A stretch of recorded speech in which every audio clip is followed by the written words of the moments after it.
내가 임의로 먹되 선악을 알게 하는 나무의 열매는 먹지 말라.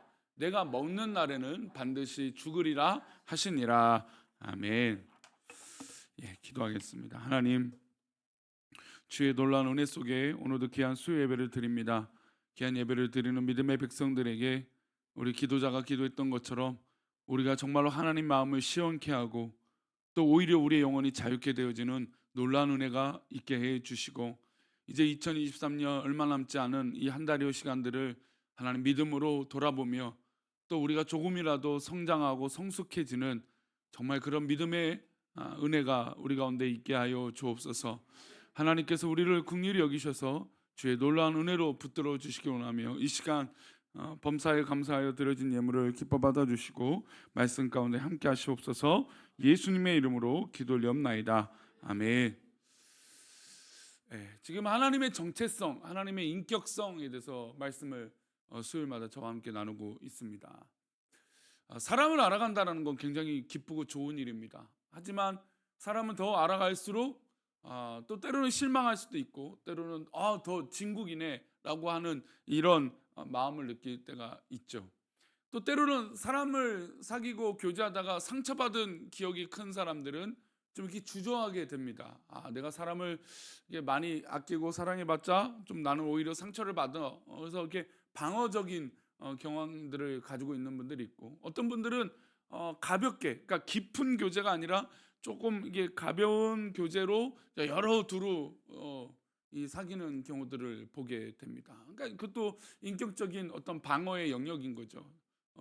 더 깊이 생기면 나의 삶이 어느 정도 방해가 되니까 나의 삶은 좀 유지하면서 적당한 거리로 이게 사귀게 되죠. 근데 우리 기독교인들은, 우리 믿음의 사람들은 그렇지 않죠.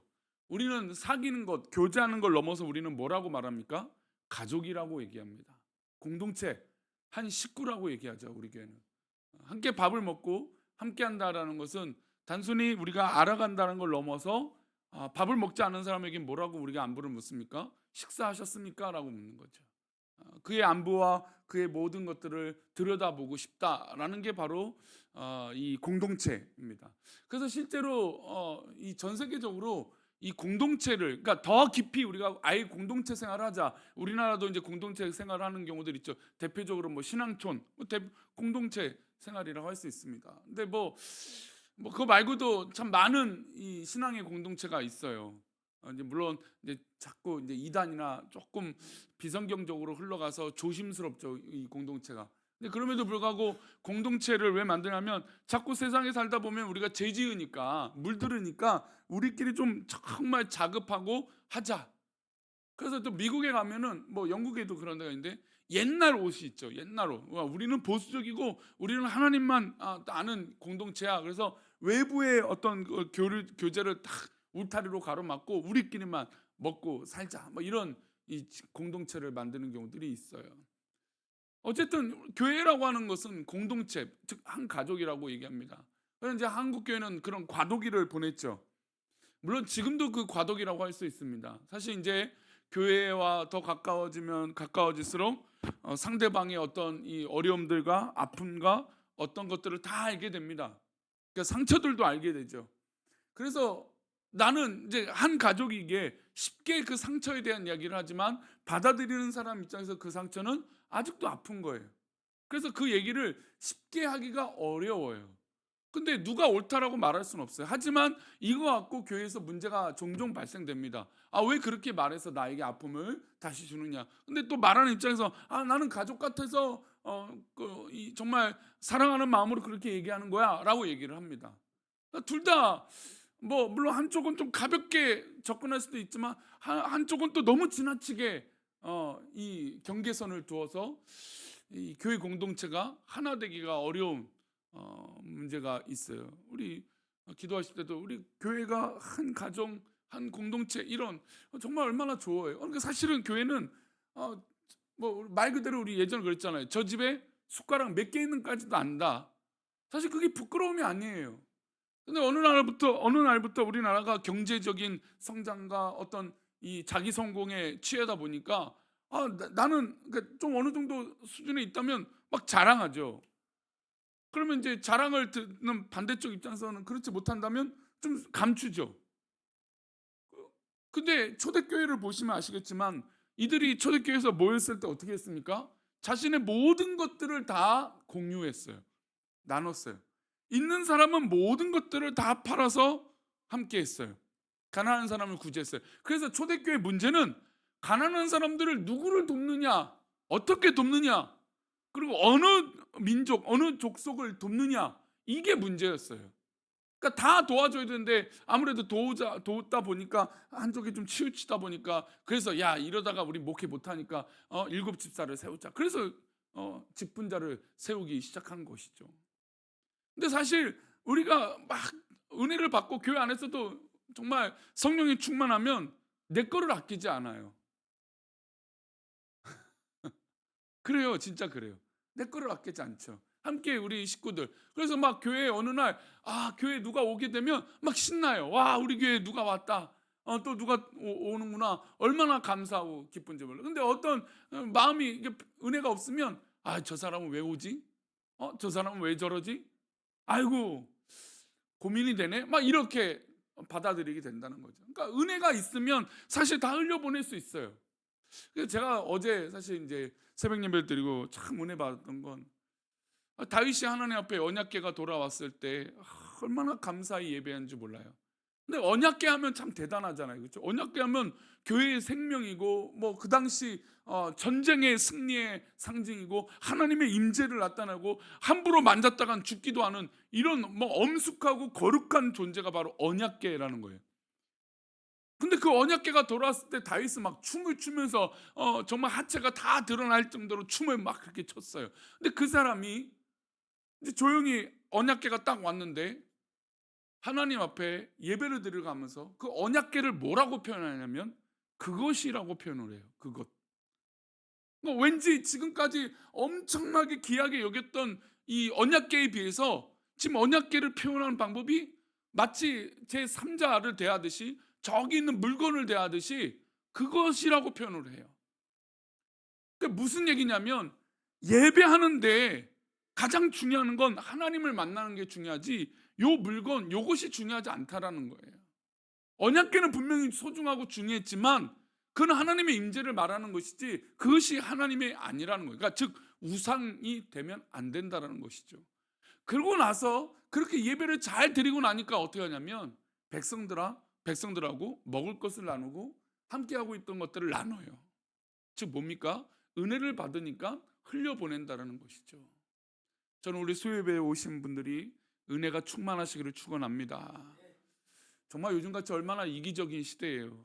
정말 뭐 이거는 뭐 말로 뭐 설명을 굳이 드리지 않아도 우리 성도님들이 요즘 얼마나 이기적이고 악한 시대인 건 뭐 다 뻔히 알고 있는 사실일 겁니다. 그러니까 이런 시대에 우리가 살고 있는데 과연 우리가 교회 공동체 안에서도 이렇게 살아갈 것인가?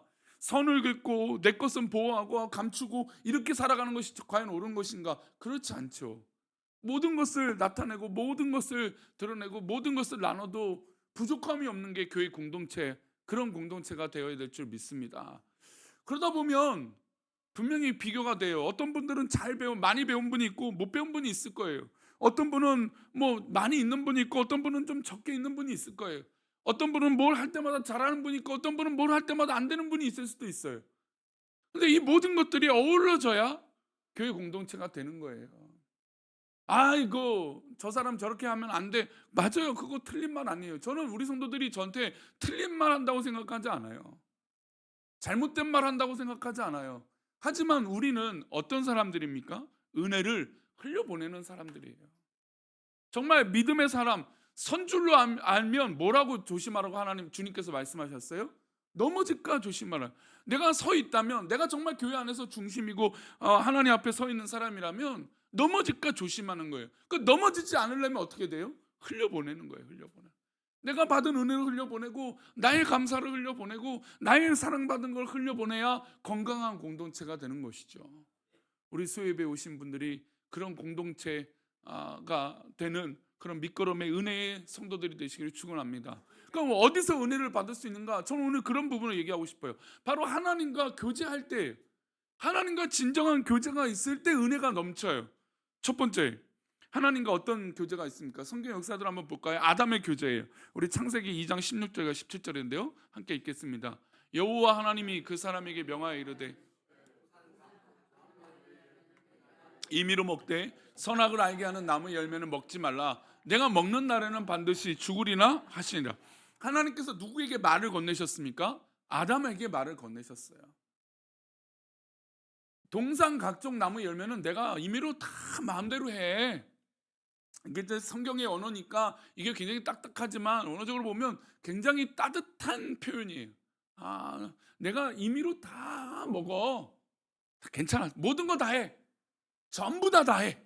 근데 이거 하나는 약속하자. 그게 뭡니까? 선악을 알게 하는 나무의 열매를 먹지 마라. 이거 먹으면 너와 나와 약속을 깨버리는 거야. 너는 반드시 죽게 되는 거야. 라고 하나님이 강력하게 이제 16절과 반대로 얘기를 하시는 것이죠. 즉 이야기는 우리가 대화할 때도 그렇잖아요. 우리 자녀를 할 때 자녀들한테 당근도 주지만 뭐도 줍니까? 채찍도 해야죠. 무조건 당근만 준다고 해서 잘 되는 게 아니에요. 때로는 채찍도 하고 단호하게 아이들에게 옳은 것을 가르쳐요.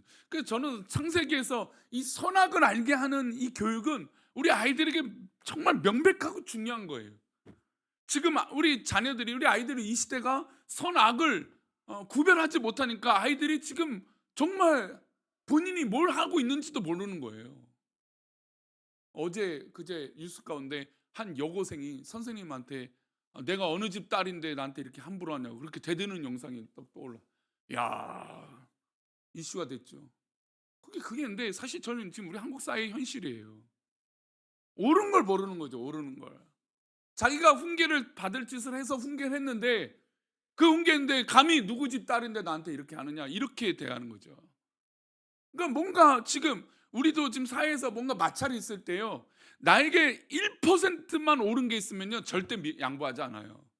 그게 우리 지금 사회 현상이에요. 근데 그런 마음을 갖고 아이들을 가르치니 선악을 구별한다고요? 어렵죠. 옳은 걸 분별하게 가르치는 게 얼마나 귀한 건데요. 그래서 하나님께서 선악을 알게 하는 하나님과의 약속을 깨뜨리는 게 얼마나 나쁜 것인가 분명히 약속하셨어요. 내가 반드시 죽는다.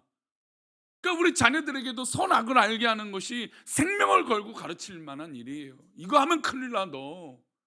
아이가 만약에 뜨거운 물에 손을 댄다고 해보세요. 우리 부모님들이 가만히 있을 부모님이 어디 있어요?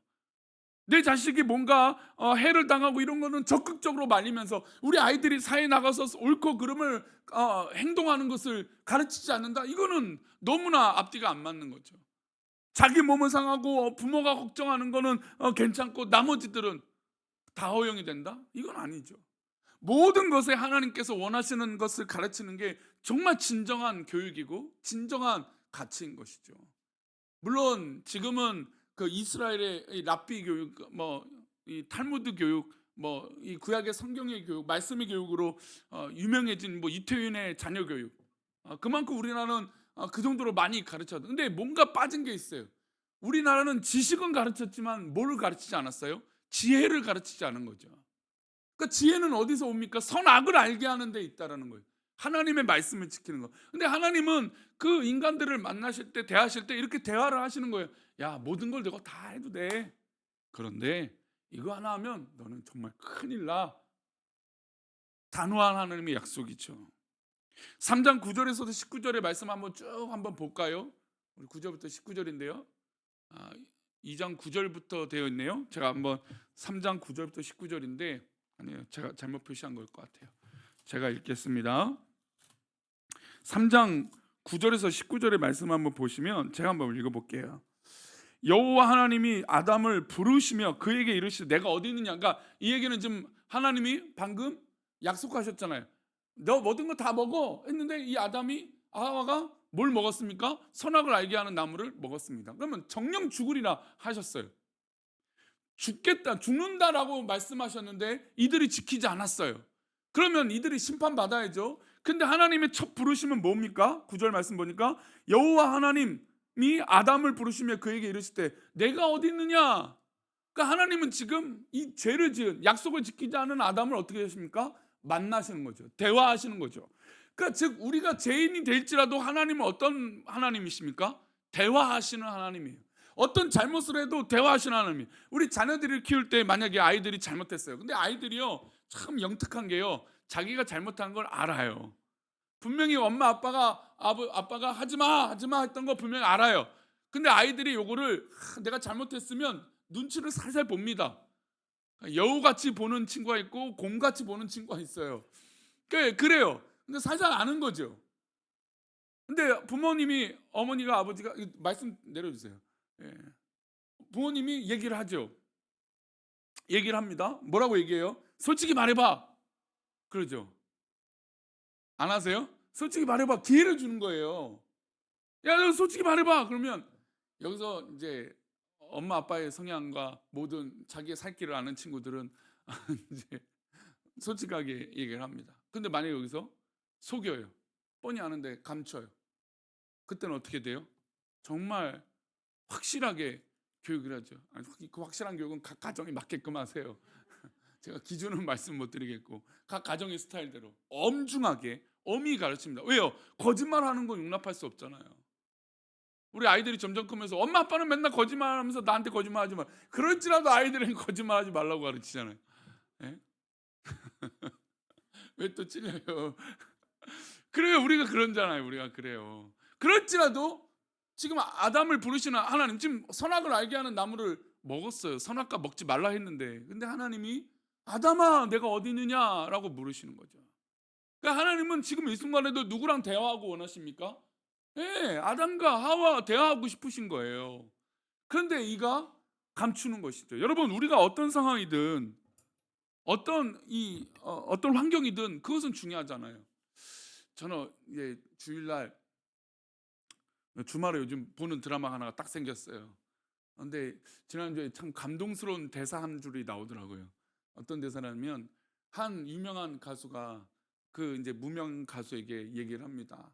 환경이 변하니까 그렇게 사람이 되더라. 그러니까 당신도 그럴 수도 있고 우리 모두 다 그럴 수도 있다. 그런 거예요. 그런데 그 여주인공이 대사 가운데 나는 그것이 기분 나쁘다. 뭐라고 기분 나쁘냐면 사람이 바뀌어서 환경 탓을 하는 거지. 왜 사람이 잘못돼 놓고 왜 환경 탓하느냐 그 얘기를 하는 거예요. 물론 제가 대사를 정확하게 지금 얘기한 건 아니지만 하여튼 이런 느낌이었어요. 근데 그게 확 와닿았다고요. 우리가 사실은 우리가 추수감사절을 보내면서 우리가 언제나 환경 탓한다고 해서 감사가 나타날 수 있을까요? 우리 환경으로 따진다면 감사할 일은 점점 줄어들어요.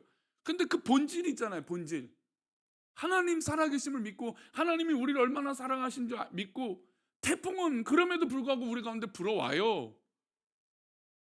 거친 파도는 우리에게 아까 우리 주사랑 우리 내가 주인 삼은 모든 것 찬양할 때로 했잖아요. 거친 파도가 우리 가운데 그래도 불어온다니까요. 근데 그렇게 불어와도 우리가 뭘 할 수 있습니까? 예, 감사할 수 있는 거예요. 하나님과 인격적인 대화를 할 수 있으니까. 하나님은 변하지 않으시는 분이니까. 만약에 하나님마저도 변하시는 분이라면 우리가 흔들리겠죠. 근데 우리 하나님은 조금도 변하지 않는 분이세요. 그리고 우리가 실수하고 죄지을지라도 어떤 환경이 있을지라도 우리와 대화하시는 하나님이세요. 아담이 지금 하와가 하지 말아라고 하는 그것을 얼마 지나지도 않았는데 이런 죄를 저질렀어요. 정령 죽으리라. 게다가 마귀 이 뱀의 말을 아니 뭐 멋지고 좋은 존재에 대해서 말을 들었다면 이해도 돼요. 저 사단 저 뱀에게 말을 들으니 얼마나 하나님께서 기가 찰 노르시죠. 정말 안타까운 일이잖아요. 뭔가 화려하고 그런 것을 꾸면 넘어갔다면 몰라 뱀에게 그러니까 우리가 넘어지고 실수하는 게 뭐 대단해서 넘어지는 게 아니 별거 아닌 건데 우리가 실수하고 넘어지죠. 그런데 그럼에도 불구하고 우리 하나님이 어떤 하나님이세요? 우리를 만나서 대화하시는 하나님이에요. 하나님 앞에 그래서 대화하는 거예요. 기도하는 거예요. 이런 하나님. 두 번째, 하나님은 노아에게 자기 자신을 계시해 보이세요. 우리 창세기 6장 13절부터 21절인데요. 함께 읽어보겠습니다. 두 절씩 끊어서 읽어보겠습니다. 하나님이 노아에게 이르시되 모든 혈육이 있는 자의 포악함이 땅에 가득함으로 그 끝날이 내 앞에 이르렀으니 내가 그들을 땅과 함께 멸하리라. 너는 고페로 나무로 너를 위하여 방주를 만들되 그 안에 칸들을 막고 역청을 그 안팎에 칠하라. 하나님이 노아에게 나타나셨습니다. 자, 이 땅이 악이 가득해서 내가 이제 이 땅을 멸할 것이다. 그런데 너는 고페로 나무로 가지고 가서 방주를 지으라는 이야기를 하십니다. 우리 계속해서 읽어보겠습니다. 내가 만들 방주는 이러하니 그 길이는 300규빗, 너비는 50규빗, 높이는 30규빗이라. 거기에 창을 내되 위에서부터 한 규빗에 내고 그 문을 옆으로 내고 상중 하 3층으로 할지니라. 내가 홍수를 땅에 일으켜 무릇 생명의 기운이 있는 모든 육체를 천하에서 멸절하니니 땅에 있는 것들이 다 죽으리라. 지금 보면 2달락으로 이제 3달락으로 제가 끊지만 지금 읽어보면 하나님이 멸하시겠다. 그리고 또 17절에 와서 또 멸하시겠다라고 말씀하세요. 그러면서 이 노아에게 만들 배에 대해서 상세하게 설명을 하시죠. 그러니까 하나님은 뭐에 대해서 화가 나시는 분이라고 얘기하십니까? 죄악에 대해서 나는 심판하시는 하나님이라고 표현하십니다. 즉 하나님은 우리에게 늘 계시하세요. 하나님은 어떤 하나님이다. 내가 어떤 하나님이다. 나는 스스로 있는 하나님이다. 나는 거룩한 하나님이다. 나는 존재하는 하나님이다. 전능하신 하나님이다. 우리에게 말씀하시죠. 하나님은 심판하시는 하나님이다 라고 말씀하시는 거죠. 하나님은 하나님의 속성에 대해서 우리에게 말씀해 주세요. 그것이 우리가 드려지는 예배를 통하여 깨닫게 됩니다. 그리고 그 예배를 통하여 뭘 받느냐? 바로 사명과 도전을 받는 거예요. 노아가 지금 배를 받는 건, 만드는 이 사명을 받는 건 하나님께서 말씀하시는 그 계시를 듣고 나선 거예요. 그러니까 이런 과정 없이 그냥 배를 만들어라 이게 아니에요. 하나님에 대해서 말씀하시고 그리고 그 말씀을 듣는 자에게 사명을 주시는 거예요. 그러니까 사명과 비전과 꿈은 아무나 얻는 게 아니라 하나님의 음성을 듣고 하나님에 대해서 아는 자가 할 수 있는 거예요. 그래서 이 하나님이 나는 멸절하는 하나님, 심판하는 하나님, 이 엄청난 무시무시한 말씀을 하시고 나서 야 너가 이제 할 일이 있어 라고 하시면서 하는 거예요. 교회 안에서도 하나님의 은혜를 받으면 우리의 할 일이 찾아집니다. 또 우리의 할 일을 사모하게 돼요. 그리고 그것을 정말 인간의 마음이 아니라 하나님 마음으로 어떻게든 그것들을 하려고 애쓰는 거죠. 자, 그러면 지금 배를 만듭니다. 이 기준을 내 마음대로 조작할 수 있을까요? 아니에요. 하나님의 뜻과 하나님의 기준으로 그것들을 해야 돼요. 우리 마지막 구절 다 읽어볼까요?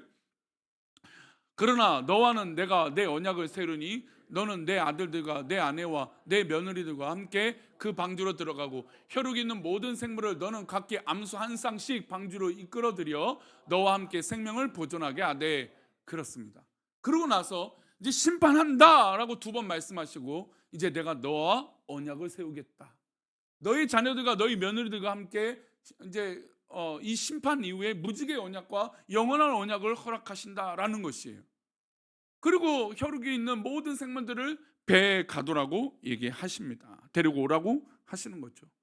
하나님은 하나님에 대해서 계시합니다. 하나님에 대해서 나타내시죠. 우리는 그것을 뭐라고 얘기하냐면 한번 따라할까요? 하나님의 임재. 예, 그렇습니다. 하나님을 나타내는 것을 우리는 하나님의 임재라고 얘기해요. 찬양할 때 하나님의 임재를 경험하게 되고, 기도할 때 하나님의 임재를 경험하게 되고, 말씀을 들을 때 하나님의 임재를 경험하게 되고, 설거지를 할 때 하나님의 임재를 경험하게 되고, 뭘 하든 하나님의 임재로 하는 거예요. 근데 우리 마음에 자꾸 인간적인 마음이 들면 그 하나님의 일을 하는 순간에 자꾸 다른 거 하게 되는 거예요. 다른 거. 지금 보세요. 하나님이 하나님에 대해서 얘기하시면서 말씀하시면서 이것은 이렇게 해라. 배의 높이는 어떻고 어떤 나무를 쓰고 어떻게 역청을 바르고 이게 다 나오잖아요. 그러니까 하나님 의외로 우리에게 사실 모든 것을 이 성경 말씀 가운데 다 말씀하셨어요. 여기서 벗어난 게 별로 없어요. 우리 삶 가운데 다 적용할 수 있는 것들이죠. 충분하죠. 근데 우리는 우리의 마음대로 해석과 꿈을 키워갑니다. 1.1핵을 빼지도 말고 더하지도 말았는데 우리 마음대로 빼거나 더하기도 합니다. 그러니까 하나님의 계시를 무시하는 거죠. 그러니까 하나님의 계시를 우리는 받아들였다면 그 계시를 지키도록 힘써야 돼요. 3번째, 하나님은 우리와 언약, 즉 약속을 체결하기 좋으신 하나님이세요. 우리 창세기 12장 1절과 3절인데요. 우리 3절 말씀 함께 읽겠습니다. 여호와께서 친척과 아버지의 집을 떠나 내가 내게 보여줄 땅으로 가라. 내가 너로 큰 민족을 이루고 내게 복을 주어 내 이름을 창대하게 하리니 너는 복이 될지라.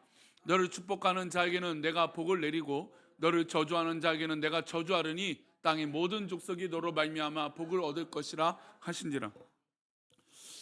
이 말씀은 우리가 성경을 읽으면 가장 많이 사모하는 것 중에 하나예요. 믿음의 조상 아브라함을 하나님이 세우셨다. 그리고 하나님께서 부르셨는데 그에게 복을 내리셨다. 근데 그 복이 어디예요? 3절 한번 말씀 다시 보여주세요. 그 전 말씀. 너를 축복하는 자에게 내가 복을 내리고 너를 저주하는 자에게 내가 저주하라. 2절도 보세요. 내가 너로 큰 민족을 이루고 내게 복을 주어 내 이름을 어떻게 해요? 야, 우리가 기도하고 어떤 뭐 사업장이나 어떤 성도들을 축복할 때마다 저도 많이 쓰는, 하나님 우리 귀한 성도들을 창대하게 하시고 거룩하게 하시고 복되게 해 주옵소서. 얼마나 많이 쓰는 단어입니까? 그러니까 사실 믿음의 성도라면 하나님의 이 약속을 늘 받고 싶고 누리고 싶어요. 야, 하나님이 우리의 마음, 우리의 이름을 드높게 해주시고, 우리 사랑하는 우리 교회 이름을 드높게 해주시고, 우리 성도들의 이름을 드높게 해주시고, 정말 나를 축복하는 자에게는 복을 내려주시고 저주하는 자에게는 저주를 내리시고, 얼마나 그러니까 내가 하는 게 하나도 없잖아요. 하나님 다 해주신다는 거잖아요. 얼마나 행복하고 감사합니까? 근데 실제로 이게 우리의 축복이에요. 제가 장례를 할 때마다 늘 이제 가슴 아픈 이 조심스러운 단어는, 믿음이 있는 성도냐 믿지 않는 성도냐는, 이건 너무나 괴로워요. 장례니까 우리가 모두 다 함께 예배하잖아요. 그렇죠? 근데 믿음으로 돌아가신 분은 벌써 이미 마음이 한결 그래도 감사해요. 하나님, 그래도 고통 없는, 물론 이별은 너무나 슬프죠. 그걸 얘기하는 게 아니에요. 이별과 유족들의 아픔은 뭐 이루 말할 수 없죠. 그래서 우리가 위로 예배를 유족들을 위해서 드리는 거니까. 근데 하나님 품에 계시는 걸 믿고 기도합니다. 이것과 전혀 그런 언급을 하지 못하니까. 그렇죠? 뭐 어떤 걸 언급을 해요? 하나님을 알지 못하고 예수님 믿지 않는 사람들의 죽음을 우리가 어떻게 얘기합니까? 그냥 가족들만 위로하다가 그 예배가 끝나요. 그러니까 이게 마음이 되게 불편해요. 그럼에도 불구하고 그냥 유족들을 위로하니까 그냥 힘내시고 장례 절차 최선을 다하십시오 이렇게 하지만, 한켠에는 마음이 참으로 안타까워요. 괴롭죠. 우리는 결과를 아는 사람들이잖아요. 우리는 우리 끝을 아는 사람들이에요. 우리는 천국과 지옥이 분명히 있음을 믿고, 우리에게 예수 그리스도를 나의 구주로 영접한 믿음의 백성들에게 천국의 기쁨을 우리에게 허락하시고, 그 천국에서 영원히 찬양할 수 있는, 지난 주일 그래도 얼마나 찬양을 즐겁게 하시는지 제가 좀 감동이 있었어요. 그래, 맞아요. 비록 찬양의 가사가 치사하게 너 다 나 이걸로 틀려다고 땡 받으니까 분명 난 다 외웠는데 막 저도 안타깝더라고요. 저도 그래도 노 목사님이 한 2번씩은 기회를 주더라고요. 한 번에 너 다는 넘어가던데 2-3번 틀리면 이제 그때 땡치던, 저는 그 양반 성격이 한 번에 다 땡할 줄 알고 그래서 좀 여유 있게 하랬더니 그래도 2번 너 다를 봐주긴 하더라고요. 이게 어려워요. 앞절에는 사랑합니다 말했고 뒷절에는 찬양합니다. 그랬더니 앞절에서 찬양합니다 바꾸고 뒷절에서 사랑합니다 바꾸고, 이것도 아마 제가 얘기했던 반대일지도 몰라요. 근데 막 혼동스럽죠. 근데 찬양하는 것 그 자체는 얼마나 기쁜 일입니까? 얼마나 감사한 일이에요. 이제 아마 우리 성도님들 외운 것이 있으면 만약에 나중에 그 찬양이 나오면 왠지 더 기뻐요. 내가 외우고 있는 찬양. 우리가 성경 구절도 외워도요. 저도 성경 구절이 알고 있고 외우고 있는 성경 구절 나오면 화면 안 봅니다. 당당하게 막 그래서 외워요. 물론 틀릴 때도 있지만 그걸 외워요. 즐거워. 내가 하나님 말씀을 알고 있다. 내가 하나님 찬양을 이렇게 알고 있다. 그러면서 하나님의 언약된 백성의 그 기쁨을 참 누리는 거예요. 하나님의 자녀된 백성에게 누릴 수 있는 큰 축복, 찬양하고 기도하고 예배하는 이 기쁨, 얼마나 감사합니까? 제가 이제 주일날 얘기하다가 이제 아내에게 어떤 봉투가 들어와서 봉투를 줬어요. 근데 말했던 금액하고 아내가 틀린 거예요. 당신이 한 번도 그럴 사람이 아닌데 돈이 빈다. 당신이 그런 사람인데 자기가 더 놀래갖고 당황해서 돈이 안 맞는다 이러는 거예요. 그래서 저도 무슨 소리냐, 난 다 줬다. 당신에게 다 줬다. 나는 뭐 이렇게 없다. 그랬더니 생각해 보니까 4등 5등인데 5만 원씩 준 게 근데 생각난 거예요. 본인도 뺐는데 다 이제 까먹고 5만 원씩 빼서 10만 원이 빈 걸. 그래서 그때 생각나서 서로 안심했어요. 서로 안심하고 서로 다행이다. 우리 그랬던 기억이 납니다. 근데 제가 뭐 그래서가 아니라 너무나 기쁘고 감사한 거예요. 그냥 희한하게 왜 행운권 그 한 40개 중에 50명 안 되는 한 40개 30개가 넘는데 어떻게 안 되는 분은 또 안 돼요. 참 하나님 좀 골고루 좀 주시고 그러시면 좋을 텐데. 여러분 이게 하나님과 인격적인 교제를 하는 거예요. 이런 나눔과 이런 것이 다 교회에서 스트레스 받으려면요 한도 끝도 없이 받아요. 고민이 생기고 상처를 받기 시작하면 한도 끝도 없습니다. 그러나 우리는 실제로 99가지가 감사할 일이에요. 단 한 가지가 나에게 어려움이 분명히 있겠죠. 하나님은 그것을 가지고 기도하라고 하시는 사인이에요. 너니까 감당할 수 있다라고 말씀하시는 거죠. 우리는 이 아브라함의 축복을 받았어요. 이거 다시 보세요. 여러분들이 위로의 말씀이에요. 우리 1절부터 3절인데요. 다시 읽어보세요. 여호와께서 아브라함 자기 이름 넣어보세요. 여호와께서 이인수에게 이르시되 너는 너의 고향과 친척과 아버지 집을 떠나 내가 내게 보여줄 땅으로 가라. 내가 너로 큰 민족을 이루고 내게 복을 주어 내 이름을 창대하게 하리니 너는 복이 될지라. 너를 축복하는 자에게는 내가 복을 내리고 너를 저주하는 자에게는 내가 저주하리니 땅의 모든 족속이 너로 말미암아 복을 얻을 것이라. 여러분 내가 할 수 있는 게 아무것도 없다니까요. 내가 하지 않아도 다 되는 거예요. 우리가 하는 건 뭐예요? 지금 여기서는 아브라함이 집을 떠나는 거지만 우리는 교회를 오는 거죠. 하나님 말씀을 듣는 것이죠. 그러고 나면 예배하는 자는 하나님께서 큰 민족을 이루게 하고 내 이름을 창대하게 하는, 우리의 이름이 이미 천국의 문에 적혀 있잖아요.